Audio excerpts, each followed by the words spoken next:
Hello, internet friends. I recently opened a box that had been taped shut that I've carried with me through a couple moves. And it's a box of all the cassettes that I was listening to in the 1980s and 1990s.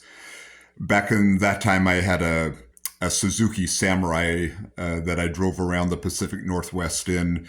And that was a great time. I have a lot of great memories from that time in my life. It was a really fun time to live in the Northwest. And a lot of what made it special was the soundtrack of the time. Uh, and these cassettes represent the soundtrack that I was listening to as I went around having my adventures. Every few weeks when I had a little extra money, I'd go to Music Millennium, usually Northwest 23rd store, or sometimes the one on East Burnside, and I would buy some used cassettes. I don't think I ever paid for a new cassette in my life. I always looked through the racks of the used ones, and for $3 or $4, sometimes even cheaper than that, you could find something. And since you weren't investing that much money, you could experiment. And so that's what I did. If I'd heard about a band or something, I'd buy their cassette and listen to it and add it to my collection. My Suzuki ended sometime before the turn of the century when I was driving back from Seaside late at night and I hit a deer somewhere along there. Excuse me.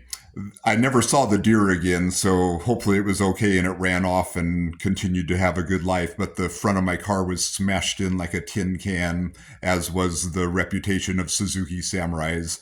But anyway, that brought that era to an end. And since then, the cassettes have pretty much just been in storage. And since early 2000s, they've definitely been in storage. I haven't pulled them out or looked at them or listened to them any time since then.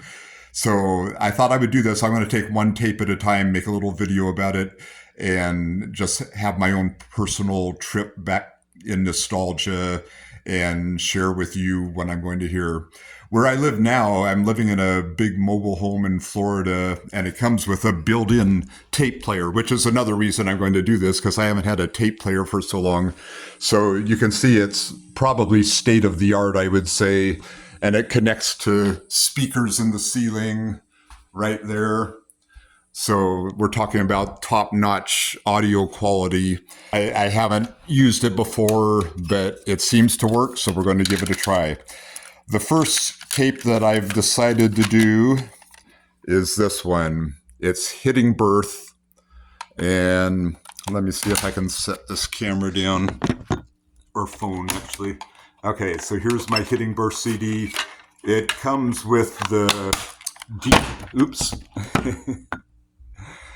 it comes with the decal on both sides, and it looks like there's no track lists on the decal, but I see there's a number 1 here. It took me a while to find that, so I know which is side 1. And it has the J card. So this has the real homemade kind of vibe. There's another decal here on the case with the same kind of art.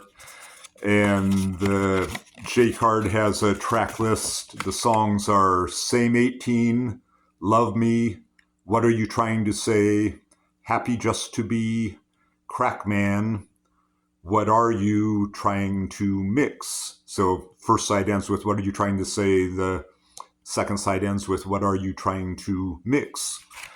And I think this might be a promotional thing. Maybe that's why it has the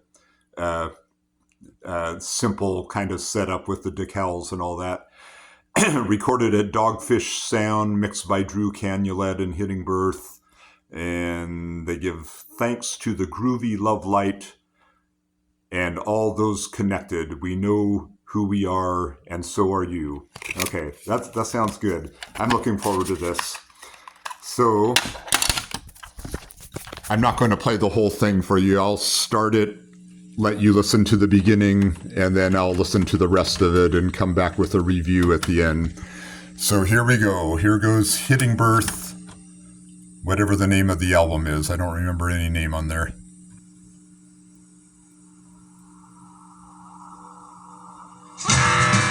The sun rises and shines on the earth. Creation reigning free. The water flows and gives us life.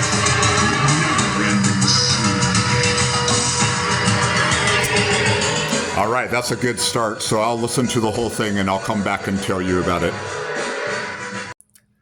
All right, so that was the name of the album is Another Yourself. Somehow the font, my brain just couldn't comprehend the font. So when I said before I didn't know the name, I just wasn't reading it right.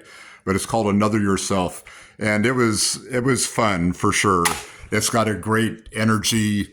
What I kept thinking about is that it reminds me of drum circles, except there's a more aggressive energy to it. Like a drum circle is usually a pretty peaceful event, but there's a whole lot of percussion going on and some really good grooves, and there's an aggressiveness to it.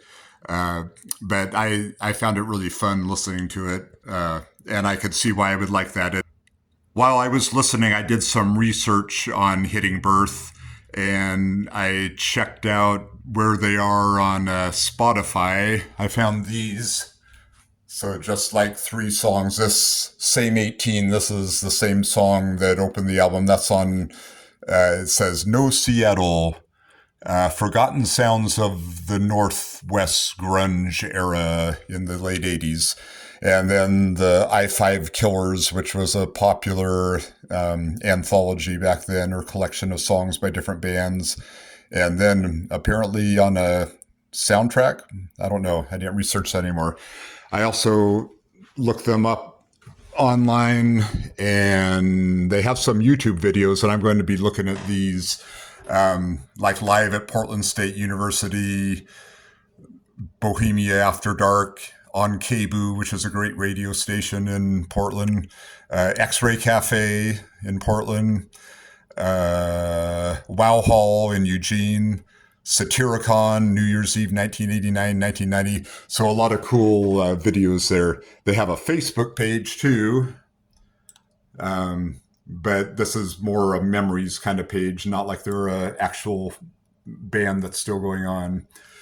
Their main guy, I forget his name now, but he has a band that is going, which is King Black Acid. And I've heard a lot about King Black Acid before, but I haven't heard about them recently. But they have a single coming out next week.